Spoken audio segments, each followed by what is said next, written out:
Okay, inshallah. Wait. This one, what about this?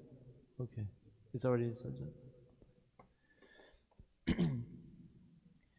بسم الله الرحمن الرحيم الحمد لله رب العالمين والصلاة والسلام على أشرف الأنبياء والمرسلين نبينا محمد وعلى آله وصحبه أجمعين وبعد السلام عليكم ورحمة الله. Continuing on with the Tafsir of Imam al-Baghawi rahimahullah ta'ala. Last week we covered the ayat 40 until 43 when Allah Azza wa Jal was making the khitab to Bani Israel, and we ended about وَلَا تَلْبِسُوا الْحَقَّ بِالْبَاطِلِ وَتَكْتُمُوا الْحَقَّ وَأَنْتُمْ تَعْلَمُونَ وَأَقِيمُوا الصَّلَاةَ وَآتُوا الزَّكَاةَ وَارْكَعُوا مَعَ الرَّاكِعِينَ. And we explained the importance of not hiding the truth and keeping knowledge from others. And we talked about the times that you can not talk about certain subjects and times that you should talk about certain subjects. Then the importance of zakat and the importance of salat and praying in jama'ah.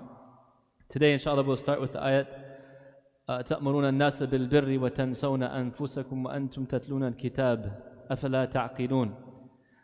Do you encourage others, the people, with goodness and you forget yourselves and you recite the book? أفلا تعقلون. Do you not have any aql, any mind, basically, any thoughts to think what is correct? Imam al-Baghawi rahimahullah, he says, تأمرون الناس بالبر أي بالطاعة نزلت في اليهود في علماء اليهود, that al-bir, righteousness, is obedience to Allah subhanahu wa ta'ala. And this ayat was revealed to the scholars of Banu Israel. وذلك أن الرجل منهم كان يقول لقريبه وحليفه من المسلمين إذا سأله عن أمر محمد صلى الله عليه وسلم اثبت على دينه فإن أمره حق وقوله صدق. That the scholars of the Yahud, the Jewish people, when they were asked by their relatives and close ones about Muhammad صلى الله عليه وسلم, they would tell them, basically believe in him and follow his religion, for he speaks the truth. But they won't follow it themselves because of their pride.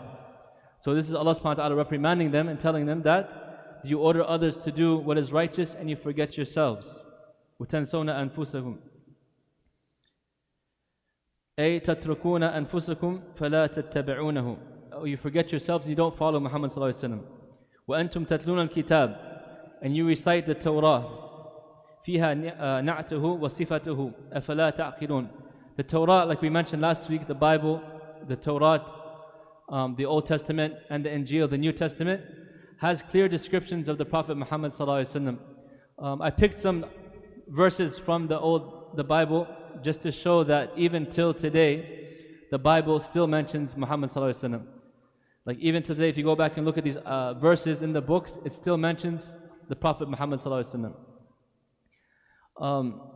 In Deuteronomy, chapter 18, verse 15, he says, the Lord your God will raise up for you a prophet like me from among your own people, and you shall heed this prophet. This is Musa alayhi salam talking to his people, saying that there will be a prophet to come. And he described him just like, like me. And if you look at the comparison, there's a strong comparison between Musa and Muhammad sallallahu alaihi wasallam in that they were both given a book and a sharia. Also, it says, I will put my words, Allah subhanahu wa ta'ala is talking, according to them that God is talking, I will put my words in the mouth of the Prophet who shall speak to them everything that I command. The Prophet says, مَا يَنْتِقُ عَنِ الْهَوَىٰ إِنْ هُوَ إِلَّا وَحْيٌ يُوحَىٰ. The Prophet doesn't speak anything except that Allah subhanahu wa ta'ala has put in his mouth and he recites. And this is also from the modern day Bible. Another chapter, his mouth is sweetness in himself. He is altogether lovely or praiseworthy. The meaning Muhammadan. In their book, even until today in Hebrew, Mahmabadin, it means Muhammad. And this is my beloved, this is my friend. So Allah is talking about Muhammad sallallahu alaihi wasallam again. And then there's many other verses that say clearly describing the Prophet Muhammad sallallahu alaihi wasallam. I advise you, if you can, to go back and look at it. And as we had a lecture last week about proofs of prophethood, the brother who was speaking, he mentioned that why were the children of Israel in Medina to start with? Right? They were from Sham and other areas that were very fertile. There was like lots of plants and lots of fruits and lots of vegetables. Why would they move to the desert? right? They say because they knew in their books that a prophet was coming to that area. And even today you'll find a mention of Mecca in the Bible. So Allah is telling the Yahud, the scholars of the Yahud, the scholars of the Banu Israel, the children of Israel, don't cover this knowledge up. Don't try to fool the people. Because they would try to keep it from their own followers, the truth that Muhammad ﷺ was a prophet. Even until today, the same thing.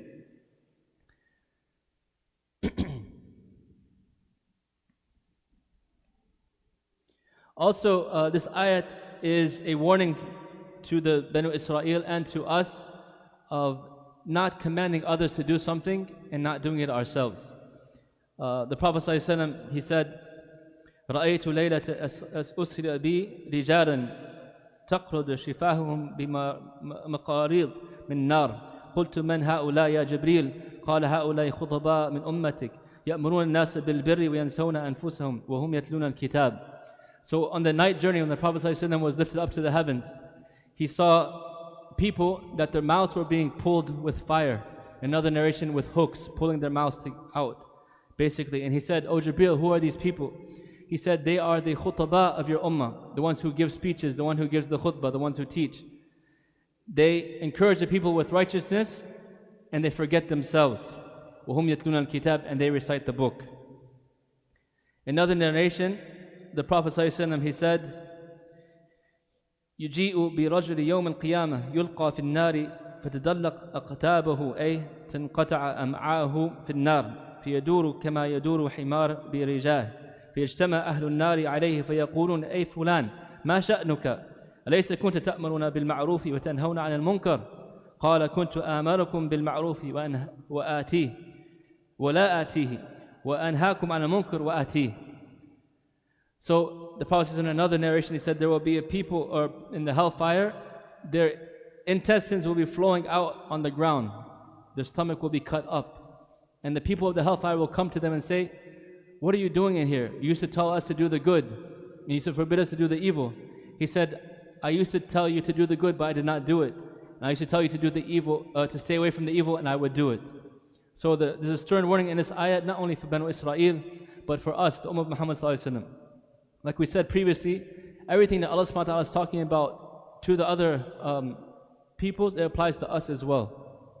So if Allah is warning you not to do, or the children of Israel not to say that which you do not do, don't encourage people with good and not do it yourselves, then Allah subhanahu wa ta'ala is warning us exactly as that. There's a question, if a person does evil themselves, can they still encourage the good and forbid the evil?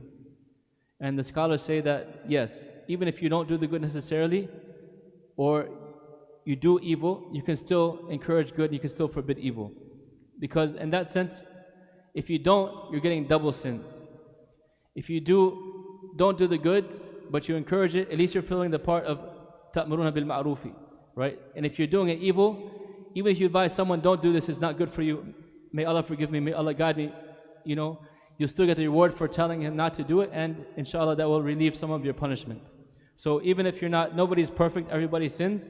So if everybody would wait till they're perfect to give, commanding the good and forbidding the evil, then they couldn't do it. Baba. Yeah, Baba. So can you just read over there, please? I'm trying to concentrate. Yes. Sorry. Jazakallah khair. طيب.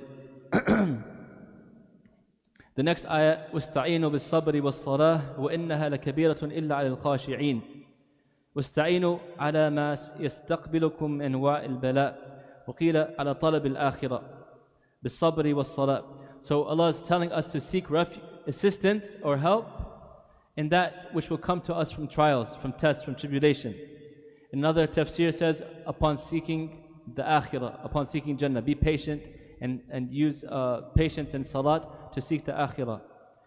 أراد حبس النفس عن المعاصي. So having sabr, patience, is controlling the nafs upon sinfulness, keeping away from sin. وقيل أراد الصبر على أداء الفرائض. And some people say that, we'll get into it more, that patience is completing the obligatory deeds. وقال مجاهد الصبر الصوم ومنه سمي شهر رمضان شهر الصبر. That sabr is like fasting, because you prevent yourself or your nafs from doing those things that it desires. And that's why Ramadan was called the Shahr, the month of Sabr. وذلك لأن الصوم يزهده في الدنيا, because it makes us be zuhad or abstinent from the dunya, to stay away from the dunya. وصلاة ترغبه في الآخرة. So the Sawm keeps you away from the dunya, and the Salat and pushes you forward to the Akhirah, encourages you to the Akhirah. Jazakallah khair. And we are all commanded to have patience and encourage patience. Allah subhanahu wa ta'ala says, وَأْمُرْ أَهْلَكَ بِالصَّلَاةِ وَاسْتَبِرْ عَلَيْهَا.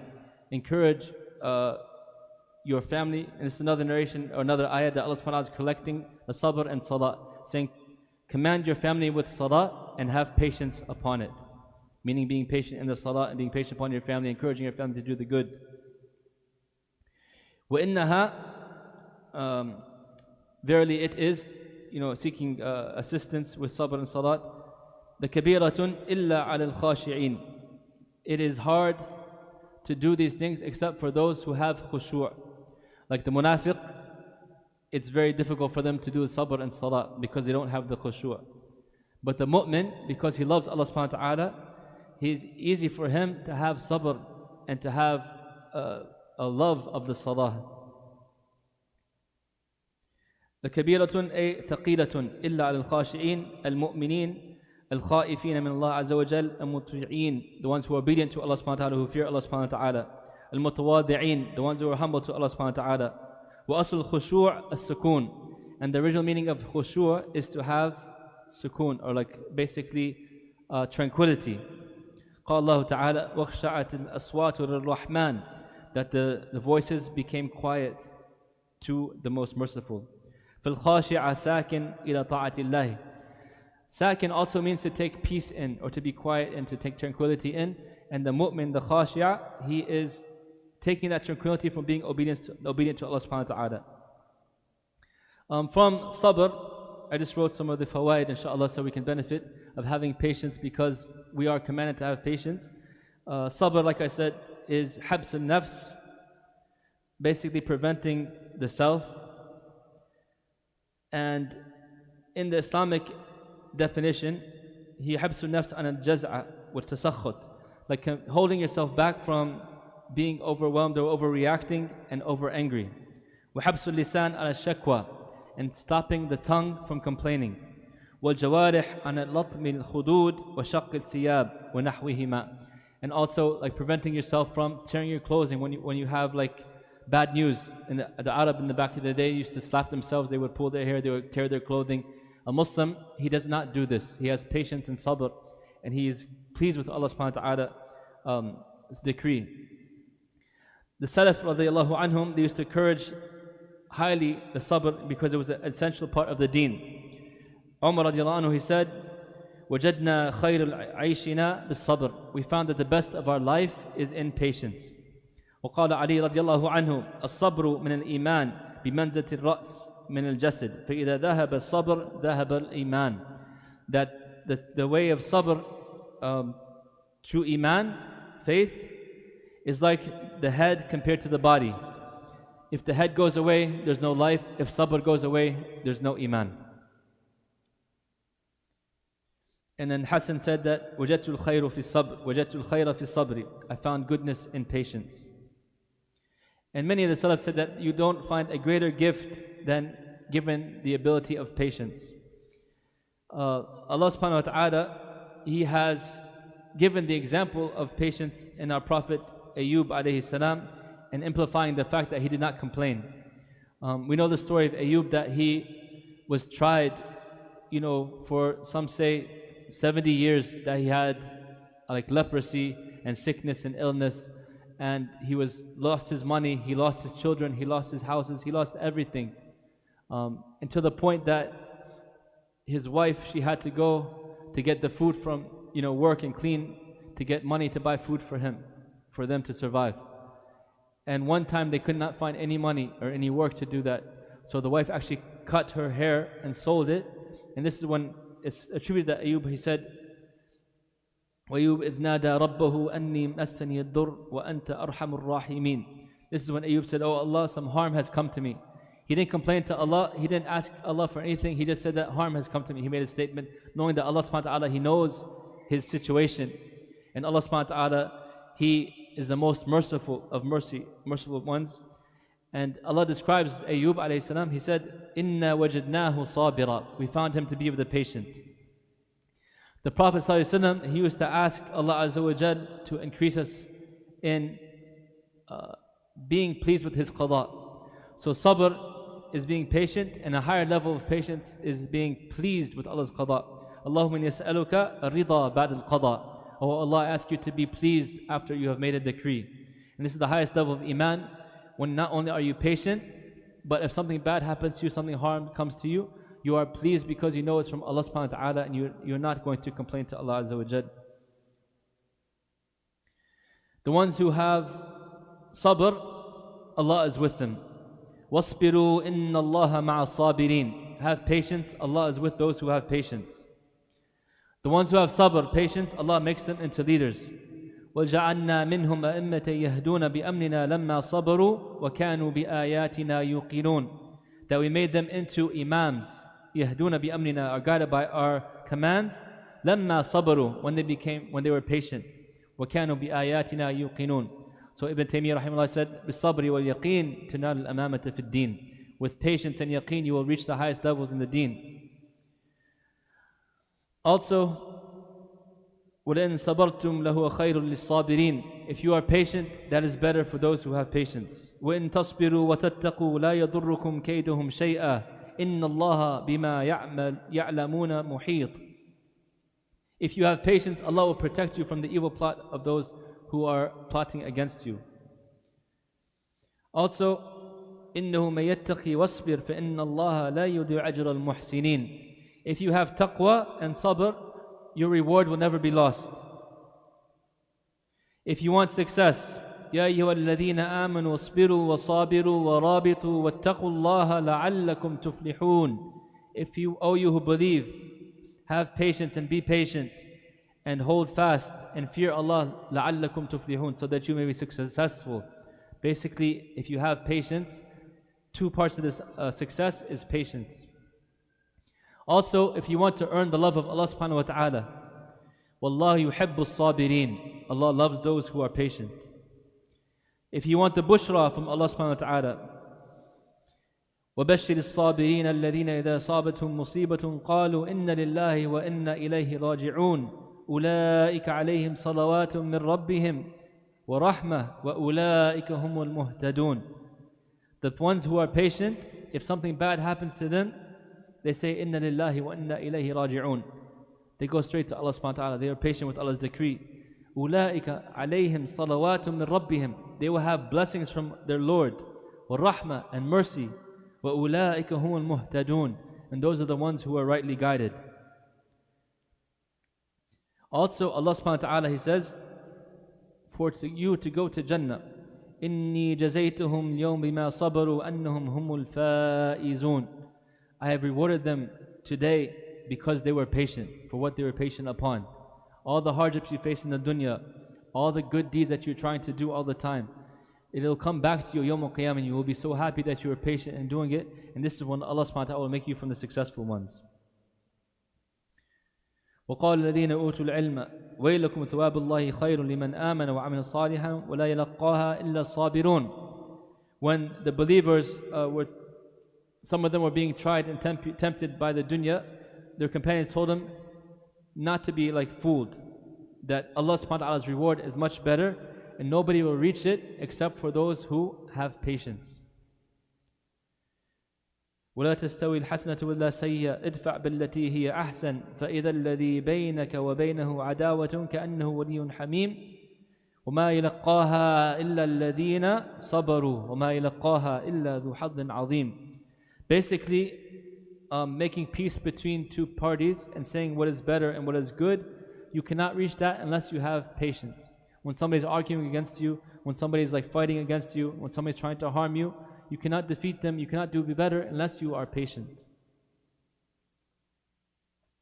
And then we know, like we recite Surah Al-Asr, all of us, وَالْعَصْرِ إِنَّ الْإِنسَانَ لَفِي خُسْرٍ, that Allah is swearing by the times that everybody is in a state of loss. everyone is lost, except if you have four characteristics. إِلَّا الَّذِينَ آمَنُوا Iman وَعَمِلُوا الصَّالِحَاتِ doing the good deeds. وَتَوَاصَوْا بِالْحَقِّ وَتَوَاصَوْا بِالصَّبْرِ encouraging truth and encouraging patience. So one of the pillars of success and not being in loss is having patience. Allah subhanahu wa ta'ala, He says, وَلَمَنْ صَبَرَ وَغَفَرَ إِنَّ ذَلِكَ مِنْ عَزْمِ الْأُمُورِ If you are patient and you forgive when people transgress against you, this is from like the highest of levels basically. Allah, He commands His prophets to have sabr. The righteous are those who are defined as as-sabirun or sabirin. Right? You can't have enough patience to be successful. And you should teach yourself patience and learn to be patient, because this is what Allah subhanahu wa ta'ala He loves. The Prophet ﷺ, he said in Sahih Hadith, مَن يَتَصَبَّرْ يُصَبِّرُهُ اللَّهُ وَمَا أُوتِيَ أَحَدٌ عَطَاءً خَيْرًا وَأَوْسَعَ مِنَ الصَّبْرِ That whoever tries to make themselves patient, like you're working on it, constantly trying to make yourself better, trying to make yourself more patient, that Allah subhanahu wa ta'ala will give you the patience. And the Prophet ﷺ said that nobody was given a gift greater than patience. مَا مِن مُسْلِمٍ تُصِيبَهُ مُصِيبَةٌ فَيَقُولُ مَا أَمَرَهُ اللَّهُ إِنَّ لِلَّهِ وَإِنَّا إِلَيْهِ رَاجِعُونَ اللهم أرجلني في مصيبتي واخلف لي خيرا منها إلا أخلف الله له خيرا منها. That nobody is befallen with an affliction, a calamity, a hardship, except that they say what Allah has commanded us to say, إِنَّ لِلَّهِ وَإِنَّا إِلَيْهِ رَاجِعُونَ. Any bad news, any hardship, anything you lost, anytime you feel bad, anytime you're tested, you go straight to Allah, إِنَّ لِلَّهِ وَإِنَّا إِلَيْهِ رَاجِعُونَ, except that Allah subhanahu wa ta'ala will replace what you have from hardship with something better, or something that you lost with something that's better. It's related that Salama radiallahu anha, she lost her husband, Abu Salama, who was one of the most pious of the Sahaba, one of the best people, right? And she didn't know like who can be better than Abu Salama. But she made that dua when she lost him, when he passed away. She made that dua, Inna lillahi wa inna ilayhi raji'un. And she was patient. And then who better than Abu Salama? The Prophet Muhammad married her, the best of creation, right? Because she was patient and she made that dua. The Prophet he said that عَجَبًا لِأَمْرِ الْمُؤْمِنِ إِنَّ أَمْرَهُ كُلُّهُ خَيْرٌ. It's wonderful, the affairs of the mu'min, the believer, all his affairs are good. وَلَيْسَ ذَلِكَ لِأَحَدٍ إِلَّا لِلْمُؤْمِنِينَ. And this is not for anybody except for the believers. إِنْ أَصَابَتْهُ سَرَّاء شَكَرْ فَكَانَ خَيْرًا لَهُ. If good news or good things happen to you, you are thankful to Allah, and that's good for you. وَإِنْ أَصَابَتْهُ ضَرَّاء صَبَرْ فَكَانَ خَيْرًا لَهُ. And if hardship comes to you, you are patient, and then that is good for you. And then we'll finish with the hadith of the Prophet ﷺ, الْمُؤْمِنُ الْقَوِيُّ خَيْرٌ وَأَحَبُّ إِلَى اللَّهِ مِنَ الْمُؤْمِنِ الضَّعِيفِ وَفِي كُلٍّ خَيْرٌ. That the strong believer is more beloved to Allah subhanahu wa ta'ala than the weak believer, and both they have some goodness in them. احرص على ما ينفعك. Be keen on that which is beneficial to you. واستعين بالله. And seek help from Allah subhanahu wa ta'ala. ولا تعجز. And don't give up. وإن أصابك شيئا فلا تقول لو أني فعلت كان كذا وكذا. And if something happens to you, don't say only, oh, I wish I did such and such, or I wish I could have done that, or oh, only if I did such and such. Don't say that. وَلَكِنْ قُلْ قَدَّرَ اللَّهِ. Say Allah has decreed. وَمَا شَاءَ فَعَلْ. And whatever He decrees, whatever He wills will happen. فَإِنَّ لَوْ تَفْتَحْ عَمَلَ الشَّيْطَانِ. Verily saying, oh, if I did this or I did that, opens the doors for the shaitan. So basically the Prophet ﷺ is telling us to be patient and not give up. Sabr is like three categories, basically, to be brief. It's sabr ala ta'atillahi azza wa jal, to be patient in worshipping Allah and obeying Allah subhanahu wa ta'ala. And then sabr an ma'asiyatillah, being patient to stay away from Allah's sinful sins, like anything that Allah subhanahu wa ta'ala has forbidden, to stay away from that, sinning against Allah azza wa jal. And the third category is being patient with Allah's decree. Meaning that some type of catastrophe happens to you, or accident, or you lost money, or you lost a family member, or you lost a loved one, something like that. Being patient upon this. Fulfilling these three categories will make you from the people of the patient, of the iman, of the mu'mineen, of the believers. If you miss any of these, you neglect your salat, you neglect your fara'id, you do sins, you're not patient with Allah's decree, then you are not from the sabirin, and that's when the problems happen in your life. Because the mu'min, he knows that everything is from Allah subhanahu wa ta'ala, and he's content with what Allah's decree. If you say and you believe that Allah is the most wise, He knows everything. If He chose something for you, He knows what's best for you. You might dislike something, but it's better for you. How many times did something bad happen? We thought that was bad, but it turned out to be good. So being patient with Allah subhanahu wa ta'ala's decree is the way of the believers. After that, Allah subhanahu wa ta'ala says, so seeking assistance with salah, as-sabr, wasta'inu bis-sabri was-salah, patience and prayer. These are the most important attributes for the mu'min, the believer, to seek assistance with Allah subhanahu wa ta'ala. The salah, Allah subhanahu wa ta'ala chose the salah to be commanded or ordered with when the Prophet ﷺ got it from Allah directly in Isra wal Mi'raj. All the other commands were through Jibreel alayhi salam in different times, but the salah was received directly from Allah subhanahu wa ta'ala above the 7 heavens, showing the importance of the salah. The Prophet ﷺ said, "Al-ahdu baynana wa baynahum as-salah, faman tarakaha faqad kafar." That the promise or the contract between, or the difference between us and them, meaning the disbelievers, is the salah. So whoever leaves the salah has committed a form of disbelief. The first thing that you will be asked about Yawm al-Qiyamah is the salah. If your salah is good, everything else will be good. If your salah is deficient, then you will face more and more hardships. May Allah protect us from that. The salah comes from the word sila, which is connection. That is your connection to Allah subhanahu wa ta'ala. If you don't have a connection with Allah, then how can you call yourself a mu'min? If you don't bow yourself down to pray to Allah, who has given you your health, your wealth, your family, your life, everything you have in the dunya is from Allah subhanahu wa ta'ala. If you cannot thank Allah subhanahu wa ta'ala as He has ordered us in the salah, how do you have a relationship with your Lord? How can you call yourself a Muslim, a mu'min? So Allah subhanahu wa ta'ala is reminding us, encouraging us, and telling us to seek assistance with patience and salah. وَإِنَّهَا لَكَبِيرَةٌ إِلَّا عَلَى الْخَاشِعِينَ. And it's difficult except for those who have khushu', fear of Allah, love of Allah, right? The Prophet ﷺ, he used to say, "Arihna biha ya Bilal." Like when he was in trouble, when he had hardship, when he ﷺ was going through tough times, he would tell Bilal, "Call the adhan, give us some peace with it, O Bilal, with the salat." So Allah subhanahu wa ta'ala is telling us and encouraging us to be of those who make the salat. أتل ما أوحي إليك من الكتاب وقيم الصلاة إن الصلاة تنهى عن الفحشاء والمنكر. Allah is encouraging us to, when you do the salat 5 times a day, it prevents you from fahsha and munkar, evil, right? The Prophet said in another hadith that if you pray 5 times, if you go to the ocean or the river and you wash 5 times a day, will any dirt remain on you? And the Sahaba they said, no, of course not.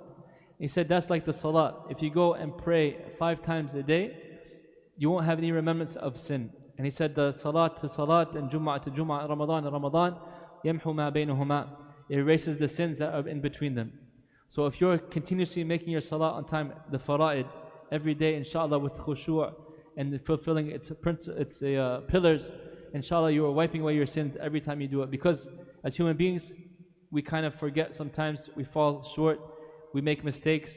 Then we are reminded, oh, it's time for salah. We come back to Allah subhanahu wa ta'ala and He erases our sins and gives us a new chance to wash and be cleansed and be closer to Allah subhanahu wa ta'ala.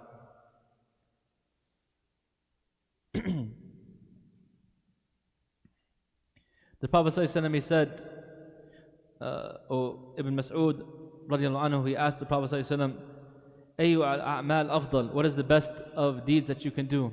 قال الصلاة لوقتها, praying on time. قال ثم أي قال بر الوالدين. Then after that, what's better than praying on time? Basically, righteousness to your parents. So there's no better deed you can do after the shahada except the salah.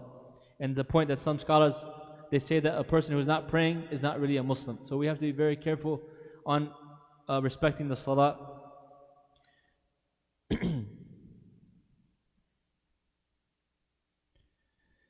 And then Allah describes الذين يظنون أنهم ملاقو ربهم وأنهم إليه راجعون. So who are the khashi'een? Like we said, the ones who have khushu' or fear of Allah subhanahu wa ta'ala. الذين يظنون يستيقنون. Dhan can also mean yaqeen, like they think, but they know, the ones that know that they are meeting their Lord, وَأَنَّهُمْ إِلَيْهِ رَاجِعُونَ, and that they're going back to the Lord. The mu'min, the one who thinks every day that this could be my last day, the one that remembers that I'm going back to Allah subhanahu wa ta'ala, that I can die at any time, this is the one who is close to Allah subhanahu wa ta'ala, and the one that's able to sta'een bis-sabri was-salah, right? They know that they're going to face Allah. So anytime anything bad happens to them, it doesn't faze them that much, because they know that there's an akhirah. They know that Allah subhanahu wa ta'ala will reward them for their patience. Anytime that you think that, do I want to get up and pray the Qiyam al-Layl? Do I want to do extra fasting? Like these are the 10 days of the Al-Hijrah, the best days of the year. Do I want to do extra fasting? Do I want to recite the Quran akthar, more?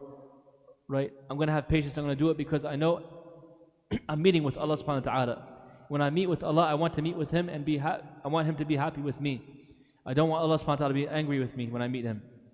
So therefore, I must do as much good deeds as possible, and remembering that you will meet Allah subhanahu wa ta'ala will help you in that. أنهم مبعوثون وأنهم محاسبون وأنهم راجعون إلى الله, that they know that they are going to be resurrected and that they are going to be taken into account and that they're going back to Allah subhanahu wa ta'ala. يصدقون بالبعث وجعل رجوعهم بعد الموت إلى المحشر رجوعا إليه. They know that they're going to be basically resurrected and taken back to Allah subhanahu wa ta'ala. So they're extra keen to do the good deeds and stay away from the forbidden things.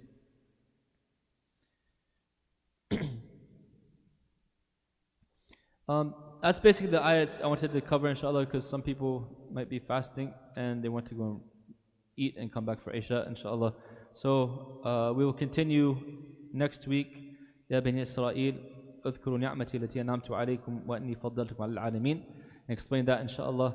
But this week we'll end on ayah 46, and inshallah next week we'll probably have Eid next week. May Allah accept from us. Just in case I forget or you don't remember, hear from me, the day before Eid, Yawm Arafah, it's one of the best days of the year to fast. Allah subhanahu wa ta'ala will forgive your sins, for that year, inshallah, the year to come in some narrations. So fast the day of Arafah, to make extra good deeds throughout this month, inshallah, out these 10 days, 9 days, the best you can of salat and siyam and zakat or sadaqah, inshallah, qiraat al-Quran, dhikr, encouraging the good, forbidding the evil, keeping relationship with your families, and inshallah, like Eid Mubarak, if I don't see you then, we will continue after the week after Eid. Subhanakallah wa bihamdika ashhadu an la ilaha illa anta astaghfiruka wa atubu ilaik. Assalamu alaikum wa rahmatullah.